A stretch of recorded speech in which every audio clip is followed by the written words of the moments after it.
오직 경건에 이르기를 연습하라, 이 제목으로 오늘 우리가 하나님 말씀을 받습니다. 우리 다 같이 한번 따라해 보겠습니다. 열매 맺는 삶을 살자. 우리 좌우로도 함께 권면할까요? 열매 맺는 삶을 삽시다. 아멘. 나무가 심기고 이 시간이 흐르면서 농부는 열매를 기대하지요. 원하는 열매가 나올 때에 이 농부의 기쁨이 있고 농사에 보람이 있는 것이지, 시간이 지나고 계절이 바뀌어도 또 해가 지나도 열매를 맺지 않는다면 참 이것만큼 실망스러운 일도 없을 것입니다.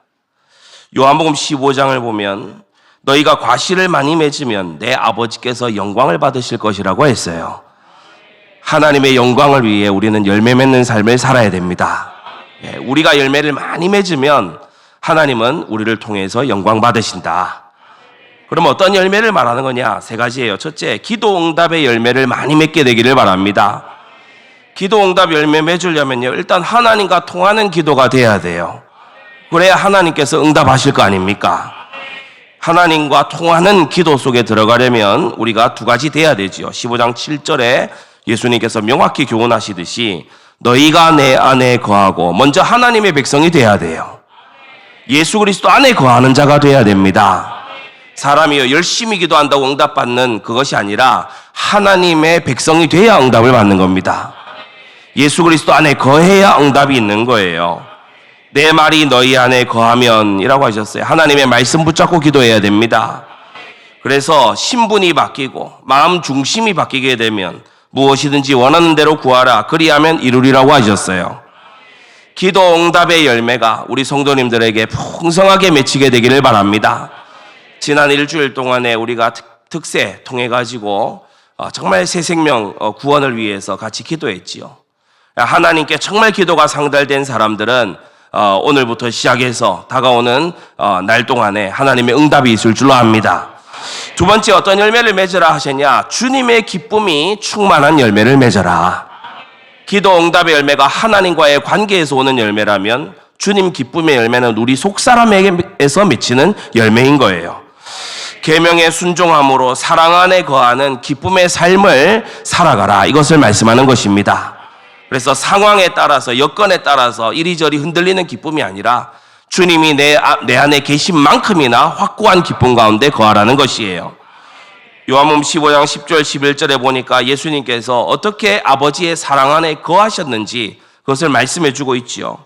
내가 아버지의 계명을 지켜 그의 사랑 안에 거하는 것 같이 너희도 내 계명을 지키면 내 사랑 안에 거하리라고 하셨어요. 이 순종과 기쁨을 사람들이 주로 반대로 생각을 합니다. 순종하는 것은 별로 기쁜 일이 아니고 내 마음대로 하는 게 기쁜 일이다, 이렇게 생각하는데 크나큰 오해예요. 주님을 순종하는 것에 참된 기쁨이 있습니다. 내가 이것을 너희에게 이르면 내 기쁨이 너희 안에 있어 너희 기쁨을 충만하게 하려 함이니라. 여러분, 덜 충만한 기쁨이 있습니까? 주님의 계명을 찾아서 순종해 보십시오. 그 안에 참된 기쁨이 있습니다. 세 번째, 우리에게 어떤 열매를 맺으라 하시냐? 택자 사랑의 열매를 맺으라고 하십니다. 이것은 하나님의 전도에 쓰임받는 삶이에요. 우리는 아무도 구원할 능력이 없어요. 우리는 사람을 변화시킬 능력이 우리 자체 내에는 없는 거지요. 요한복음 15장 16절 17절에 보니까 너희가 나를 택한 것이 아니요 내가 너희를 택하여 세웠다고 하십니다. 성도 여러분, 하나님께서 우리를 택하여서 오늘 이 자리에 세워주셨습니다. 우리가 예수님을 선택한 것 같아도, 우리가 많고 많은 교회 중에 안디옥 교회를 선택한 것 같아도 그게 아니라 하나님께서 원하시는 대로 여러분을 안디옥 교회로 부르신 줄 믿습니다. 전도란 뭐냐? 택자를 찾아서 섬기는 것이 전도예요. 하나님께서 영생을 주시기로 작정해 두지 아니하면요, 우리가 아무리 복음을 아주 청산유수처럼 잘 전해도요, 회심을 하지 않습니다. 또 회심할 그 때가 아니면 회심하지 않지요. 우리는 하나님께서 택하셔서 이끌어 주시는 자를 섬기는 자가 되어야 됩니다. 인도함으로 섬기고요, 그리고 부족을 보충함으로 섬기는 여러분 되시기를 바랍니다. 주님의 기쁨에 동참하는 것, 이게 바로 전도 아니겠습니까? 그래서요, 하나님이 사랑하시는 자를 우리도 사랑함으로써 주님의 기쁨에 동참하는 것, 그리고 기도의 응답을 확인하는 것이 바로 전도입니다. 현장에 복음 전하러 나가기 전에 우리 기도하잖아요. 하나님, 함께 영원한 천국에 들어갈 자를 주님 오늘 만나게 해 주옵소서. 주님께서 예비하신 자를 오늘 만나게 해 주옵시고, 그리고 또 이 복음을 계속해서 전할 사명자도 만나게 해 주시옵소서. 그렇게 기도하지 않습니까? 기도 응답을 확인하는 것이 전도인 것입니다. 디도서 3장 14절에 보니까 이 열매가 얼마나 중요하든지 사도는 이렇게 부탁을 하고 있어요. 열매 없는 자가 되지 않게 하기 위하여 필요한 것을 예비하는 좋은 일에 힘쓰기를 배우게 하라고 했습니다. 우리 성도들 모두가 열매 없는 자가 되지 않기 위해서, 그래서요, 제가 우리 장로님들 보고 섬기시라고 했어요. 우리 성도님들이 열매 있게 하기 위해서 잘 섬기시라. 열매를 맺을 수 있도록 우리가 잘 돕는 자가 되자, 섬기는 자가 되자. 예, 그래서요, 우리 성도님들이 진짜 제자 삼는 것은 정말 가치 있고 보람된 일이구나. 이것을 함께 즐거워할 수 있도록. 예, 오늘 그와 같은 날이 되고 앞으로도 그러한 날이 많이 있을 줄로 믿습니다. 크게 세 가지로 오늘 주님의 교훈을 받겠는데, 첫째, 망령되고 허탄한 신화를 버리라고 했어요. 이 신화가 뭐냐? 헬라어로 뮤토스라고 하는데, 지어낸 만든 이야기를 뜻합니다. 넷플릭스가 각광을 받는 오늘 시대 아닙니까? 세계에 도처에 있는 사람들이요 물어요. 오징어 게임 이런 것들 있잖아요. 그런 것들 얘기하면서 어떻게 그런 스토리를 생각을 해냈냐. 우리나라 사람들 보면은 이 뮤토스 여기에 아주 이 재능들이 있는 것 같아요. 하기사 민족의 시초를요 곰이 사람 됐다 이러면서 시작을 하니까, 그죠? 마늘 먹고 사람 됐다 이런 식으로 이제 신화를 가지고 시작을 하니 참 얼마나 그렇습니까? 지어낸 이야기. 이 바울과 디모데가 사역했던 이 당시에도 각종 미신이 만연했어요. 각종 미신. 특히 여러분이 아시는 올림푸스 신화, 제우스라든지 이런 헤르메스라든지 이런 그 이야기들 있지 않습니까? 전부 지어낸 그런 이야기들. 고대 사회에는 자연 현상을 설명하기 위해서 온갖 신들의 이름을 갖다 붙이고 그 앞에 이제 숭배를 했지요.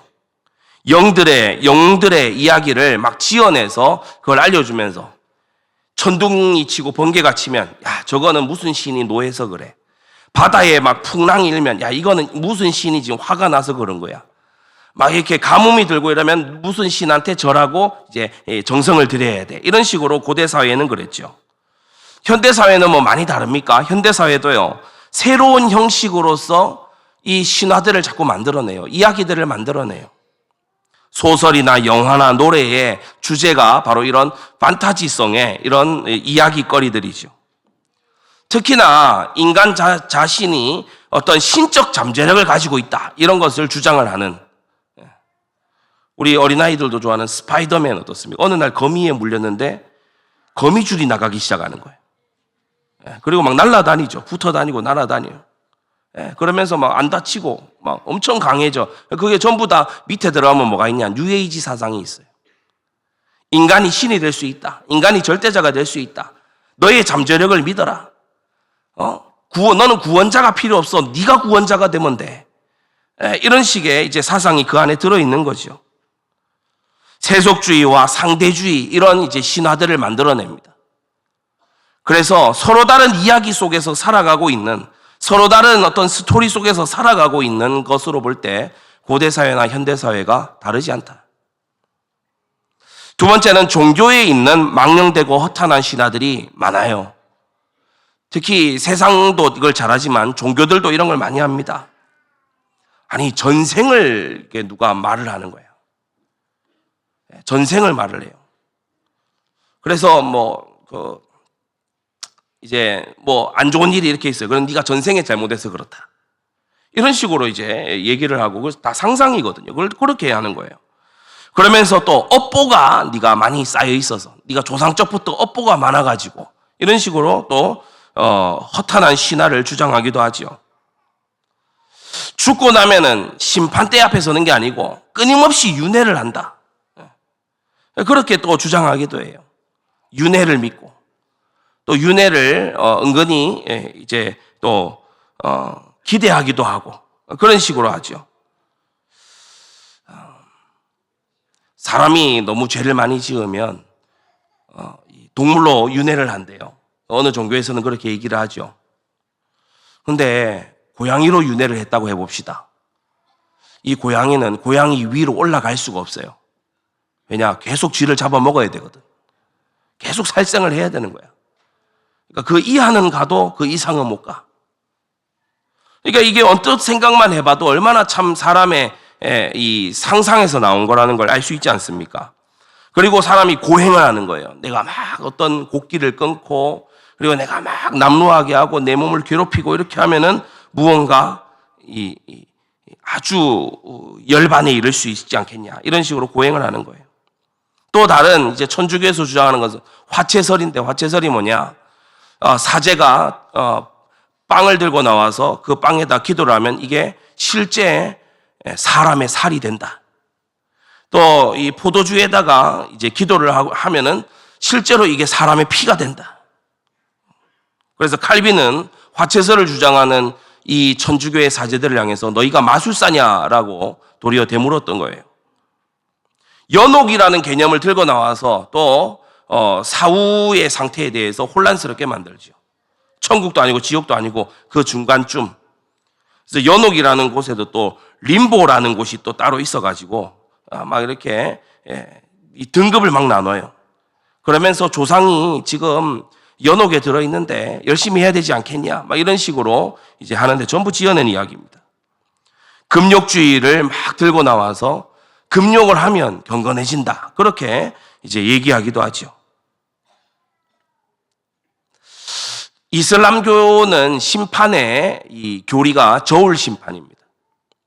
그러니까 악행한 것보다 선을 한 게 많으면 천국 가고 선을 한 것보다 악행을 한 게 많아서 이게 저울이 기울면 지옥 가는 거예요.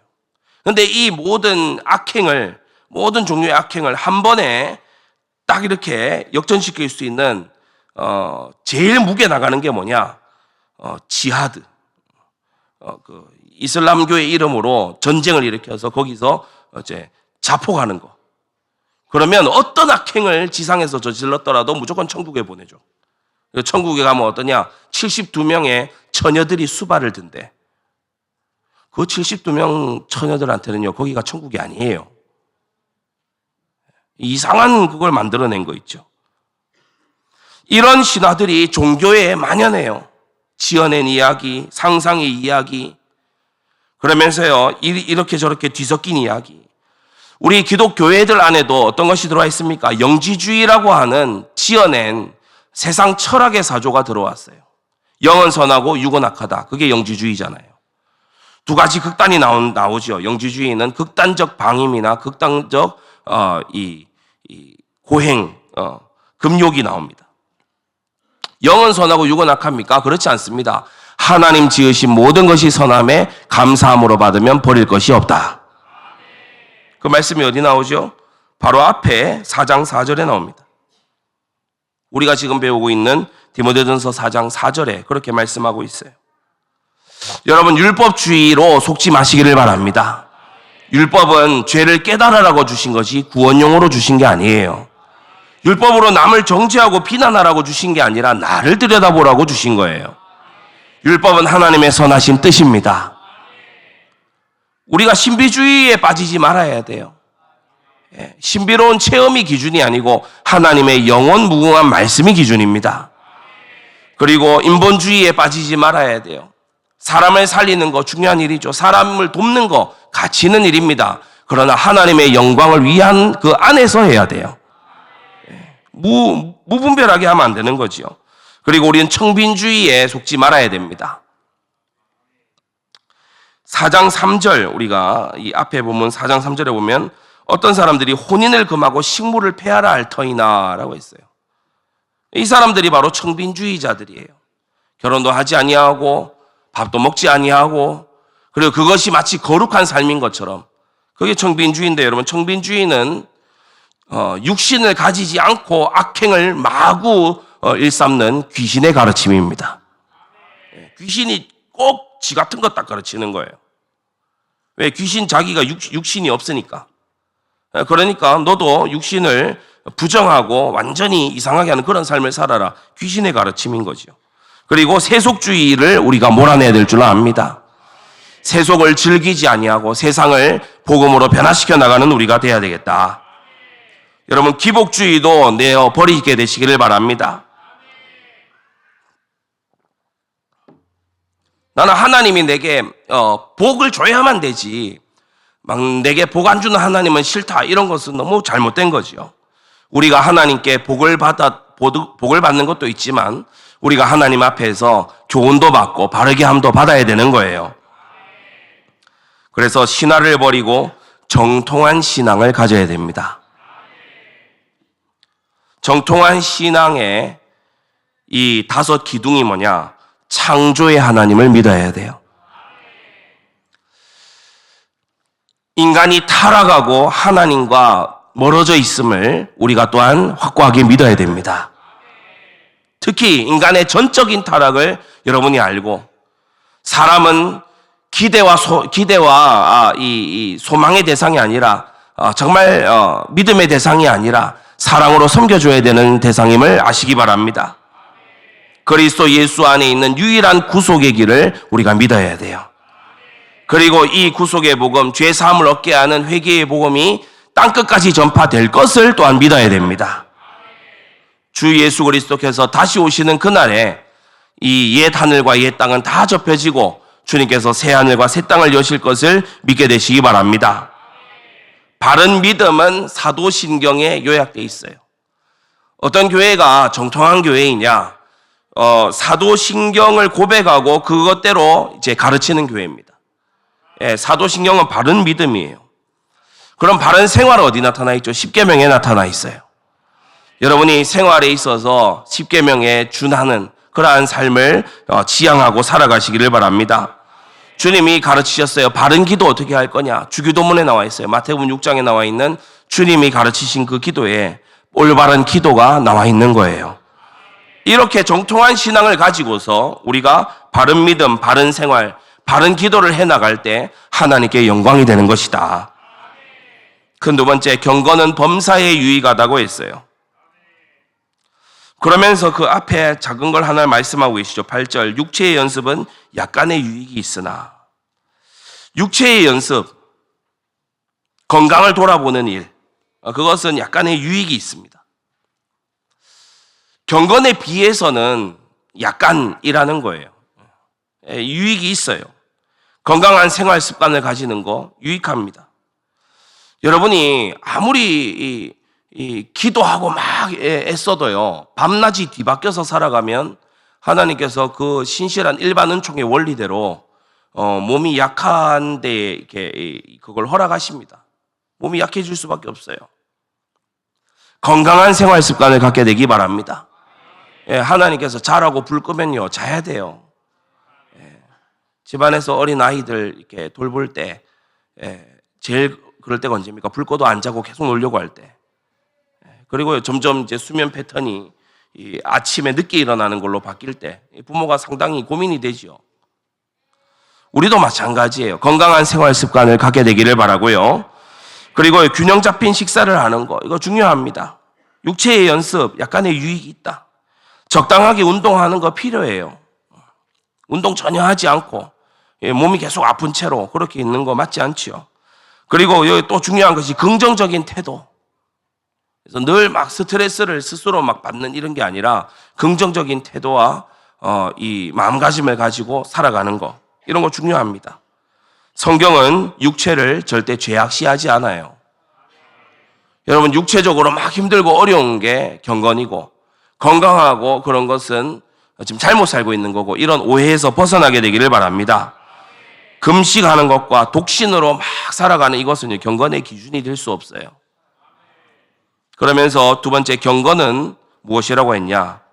헬라어로 유세베이아인데, 여기서 유세베이아라는 것에서 예배하다라는 이 단어도 출발을 합니다.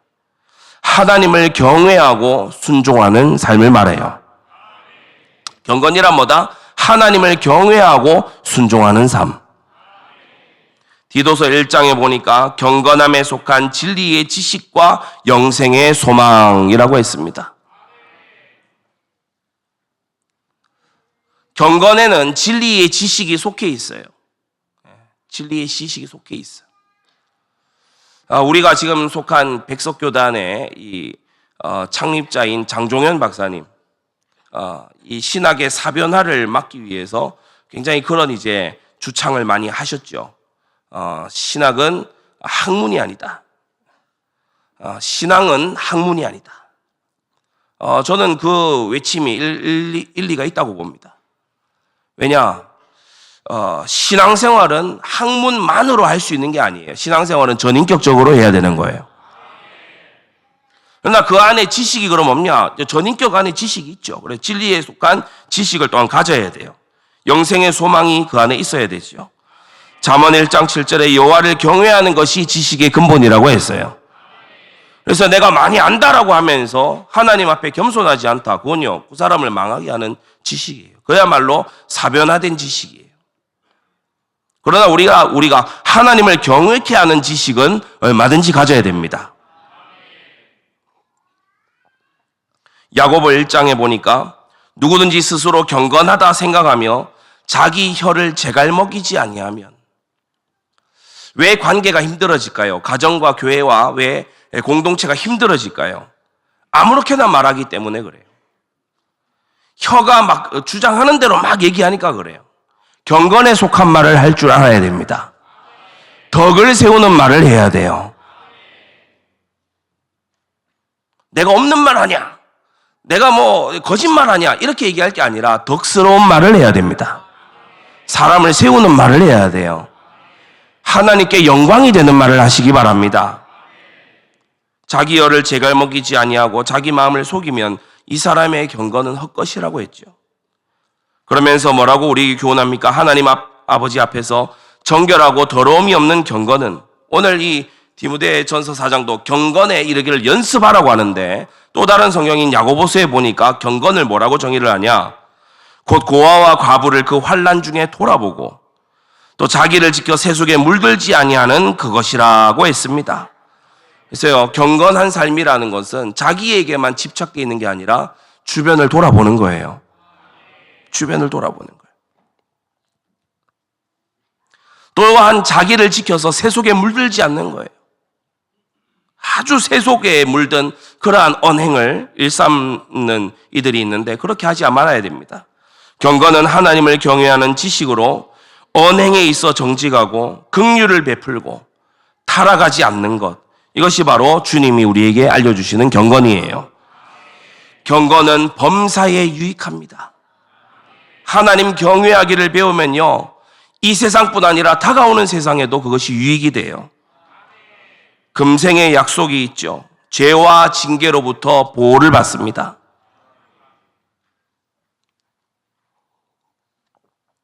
다윗이 전쟁터에 다 나가고 자기가 충분히 휴식을 한 이후에 그 왕궁 지붕에 내다봤을 때, 발코니 너머로 내다봤을 때 다윗의 심령이 조금만 경건했더라면, 다윗의 심령이 조금만 하나님을 경외하는 속에 있었다면, 하나님을 의식하는 속에 있었다면 그러한 음행과 살인과 이어지는 범죄들로 미끄러지지 않았겠죠. 경건에 이르기를 연습하시기 바랍니다. 경건함에 깨어 있으면요, 심각한 죄에 빠지지 않게 돼서 징계의 세월을 보내지 않게 돼요. 이 경건이 얼마나 유익합니까? 경건에 있게 되면요, 사람들로부터 신뢰와 사랑도 받게 돼요. 제가 지난달에 노스캐롤라이나에 있는, 미국 노스캐롤라이나에 있는 샬럿이라는 동네에 갔는데, 거기가 20세기 최고의 전도자로 알려진 빌리 그레함의 고향이에요. 거기에 박물관처럼 만들어 놨길래 이제 가서 들여다보는데, 몇몇 이제 소개하는 어떤 코너에서 그런 얘기를 하는 거예요. 빌리 그레함이 일평생 자기 룰을 가지고, 빌리 그레함의 룰을 가지고 한 게 있다. 뭐냐? 어떤 아내가 아닌 어떤 여성과도 단둘이 식사하지 않아요. 다른 공간에 단둘이 있지 않아. 어느 날은 이 빌리 그레함, 그 설명해 주는 분이 얘기하더라고요. 어느 날은 이 빌리 그레함이 이렇게 어디에 초청받아서 갔는데 사람이 아무도 없고 어떤 여자가 되게 이렇게 이상한 그런 옷을 입고 그렇게 있더래요. 문 열자마자 문 닫고 나왔대요. 그러니까 이런 룰을 지키니까, 경건의 룰을 지키니까 수많은 교회들이요, 이 빌리 그레함 초청해서 게다가 이 빌리 그레함 목사님은 자기가 담임 목회도 하지 않아. 나는 순회 전도자다. 그렇게 하니까요, 많은 교회들이 사랑하고, 그리고요, 그 후손들도 계속해서 그러한 전도협회를 만들어서 이제 사역을 하고, 빌리 그레함의 사역의 영향력이 우리 한국에도 대단했지 않습니까? 사람들에게 신뢰와 사랑을 받게 되는 거예요. 여러분, 경건함을 지키게 되시기를 바랍니다. 경건한 장로님, 경건한 권사님, 경건한 집사님, 얼마나 후대들에게 신뢰와 사랑을 받게 되겠습니까? 복음 증거에 또 동력이 되는 거예요. 사람이, 저 사람 예수님 믿는 사람이야, 저 사람 하나님 백성이야, 교회 다녀, 이런 말을 했을 때 믿고 맡길 수 있겠구나, 이런 것을 이제 하는 사람이 되는 거예요. 이뿐만이 아니라 내 생에도 약속이 있어요. 죄의 유혹과 부지런히 싸우고 경건을 지켜낸 이런 사람들이 하나님께 인정함을 받고 상급을 받게 되는 겁니다. 그래서 마지막 세 번째, 오직 경건에 이르기를 연습하라.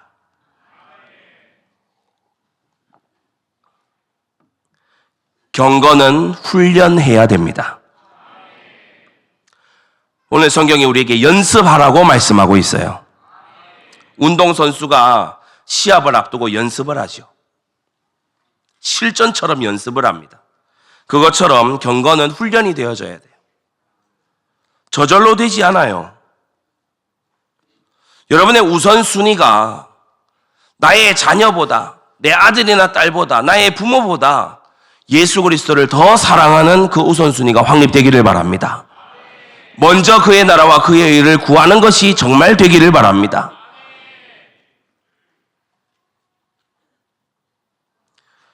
경건은 훈련되어야 돼요. 자기를 부인하는 훈련이 되어야 돼요. 어떤 것을 해나갈 때 내 의견이 있을 수 있어. 하지만 더 좋은 하나님의 계획이 나왔다. 그러면 내가 주장하던 거 접을 줄 알아야 돼요. 내가 얘기한 대로 안 했다 그러면 난 다 안 하겠다. 그렇게 되면은 이 사람은 자기를 부인하는 사람이 아니죠. 자기가 자기 인생의 목자가 되어 있는 거 아니겠습니까? 여러분, 세속의 유혹을 거절하는 그러한 훈련이 되시기를 바랍니다. 요셉은 참 어떻게 하나님이 기르셨는지, 그 보디발의 아내의 유혹을요 뿌리치고 막 옷을 잡아당기니까 그거 벗어 던지고 도망가는 거 봐요. 이 세속의 유혹을 거절하는 것이 이게 거룩한 능력입니다. 믿음으로 모세는 장성하여 바로의 공주의 아들이라 칭함을 거절하고, 여러분이 세상의 유혹을 거절하시기 바랍니다. 주일날 내가 가게를 열면 돈을 많이 벌어. 오늘도 돈 많이 벌 수 있을 거야. 근데 그걸 거절하는 거예요. 왜? 하나님께 순종하려고. 여러분, 이게요 경건의 훈련인 거예요. 그리고요 주님께 인도받는 훈련이 되어야 돼요. 때때로 주님께서요 먼저 주셔도 되는데, 응답과 인도를 먼저 보여주셔도 되는데 주님께서 스탠바이하고 기다리시는 때가 있어요. 우리가 끝까지 기도하는 거예요. 하나님께 끝까지 매달리는 거예요. 말로만이 아니라 우리의 삶을 통해서 주님께 뭘 고백하는 거죠? 주님밖에는 나의 인도자가 없습니다. 내가 하나님의 손을 잡고 가기를 바랍니다. 그걸 끝까지 하는 거예요. 이게요 훈련되어야 돼요. 징계와 고난을 분별할 줄 아는 훈련이 돼야 됩니다. 문제 만나면 무조건 막 좋은 거고 이 안에 하나님의 막 좋은 뜻이 있고 그렇습니까? 아니요, 징계인 경우가 있어요. 히브리서 12장 징계에 대해 교훈하고 있죠. 무릇 징계는 다 받는 것이오늘 너에게 없으면 사생자요 참아들이 아니라고 했어요. 그래서 그 사랑하시는 아들마다 징계하신다고 하나님께서 말씀하시지 않습니까? 그래서 우리가 어떤 문제가 왔을 때 회개할 것이 없나 빨리 돌아봐야 돼요. 그리고 또 이제 징계만 있냐? 그렇지 않아요. 주님께서 의의 고난을 당하게 하시는 것도 있어요. 의의 고난을 당하게 하시고 장래의 상급이 되게 하시고 그러한 것을 분별할 줄 알아야 되고 또 타인에게도 그러한 것을 분별시켜 줄 알아야 됩니다. 교회는 경건의 훈련장입니다. 경건을 훈련하는 곳이야. 고린도전서 12장 18절 하나님이 그 원하시는 대로 지체를 각각 몸에 두셨다고 했어요. 안디옥 교회의 지체로 오늘 여러분을 부르심을 믿습니다.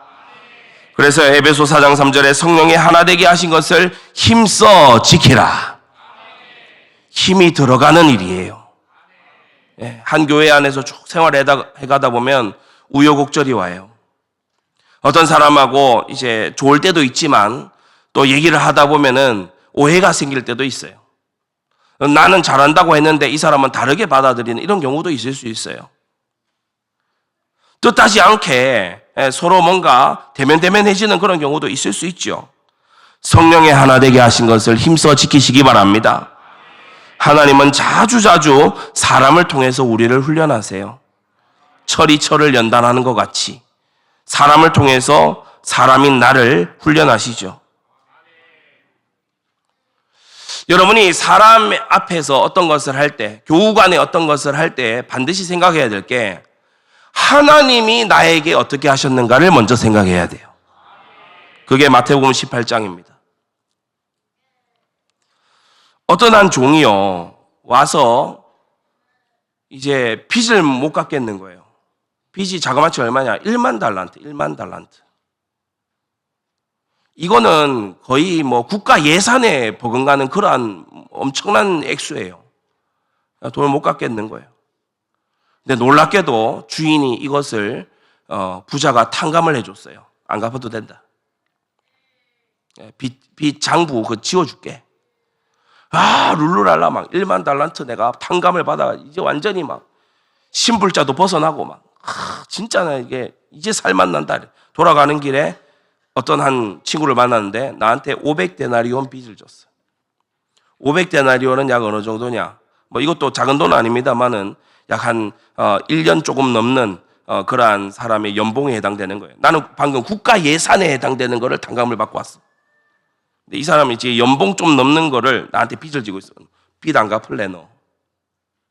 너 빚 안 갚으면 너 고발해가지고 감옥에 쳐넣는다. 빚 당장 갚아. 이 소식을 1만 달란트 탕감해준 이 주인이 들은 거예요.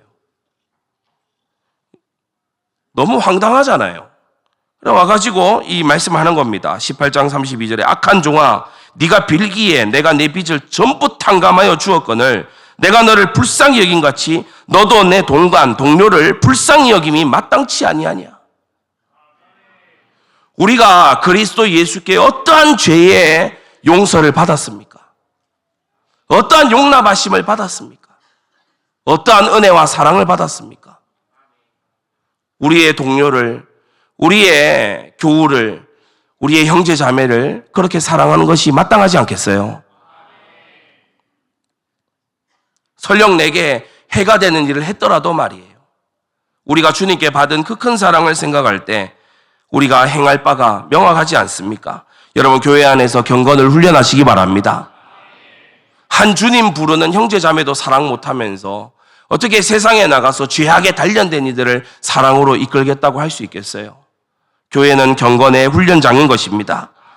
하나님께 귀히 쓰임받는 인생으로 자라가게 되기를 바랍니다. 하나님은요 여러 그릇들 금과 은의 그릇, 질그릇, 녹그릇, 나무 그릇 다 있지만 주님은 어떤 그릇 쓰신다고요? 깨끗한 그릇 쓰신다. 그래서요 우리가 오늘도 깨끗한 그릇으로 씻겨져야 돼요.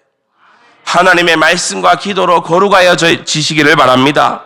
그러면서요 사도행전 9장에 이 바울을 걸어서 이방인과 임금들과 이스라엘 백성 위해서 택한 나의 그릇이다. 임금들을 담을 그릇이다. 큰 그릇 되시기를 바랍니다. 바울은 어느 한 마을 전도만을 위해서 부른 자가 아니야. 하나님의 큰 그릇으로 준비된 자예요. 여러분 큰 그릇으로 준비되시기를 바라고요. 그러면서 고린도서 15장에 보니까 견고하며 흔들리지 말며 항상 주의 일에 더욱 힘쓰는 자들이 되라고 했어요. 견고한 그릇 되시기를 바랍니다. 조그마한 일에도 마구 흔들리고 진동하고 그래가지고 안에 있던 거를 막 쏟아버리고 그런 그릇 되지 말고 견고한 그릇 되시기를 바랍니다. 결론입니다. 경건에 이르기를 연습하라. 이 말씀은 모든 사람이 받을 만하도다. 정직한 사람을 싫어할 사람이 누가 있겠어요? 긍휼 베푸는 사람을 누가 미워하겠습니까? 타락하는 사람들도요, 타락하지 않고 정결한 가정을 이루고 정결하게 살아가는 사람을 내심 부러워합니다. 내심 부러워해요.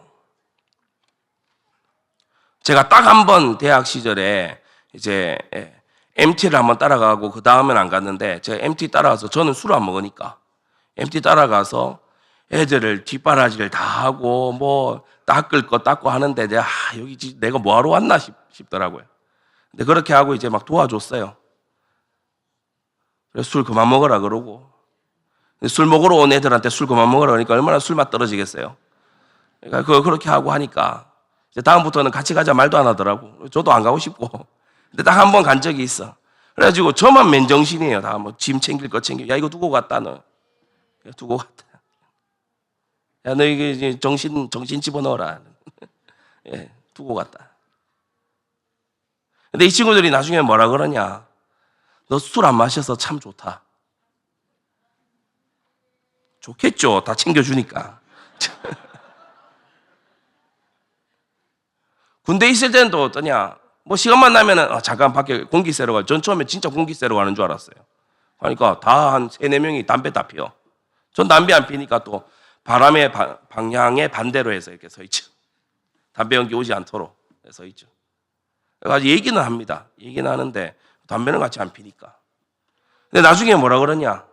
담배 안 펴서 참 좋대요. 담배 피지 말래. 안 그래도 안 필 건데 담배 피지 말래.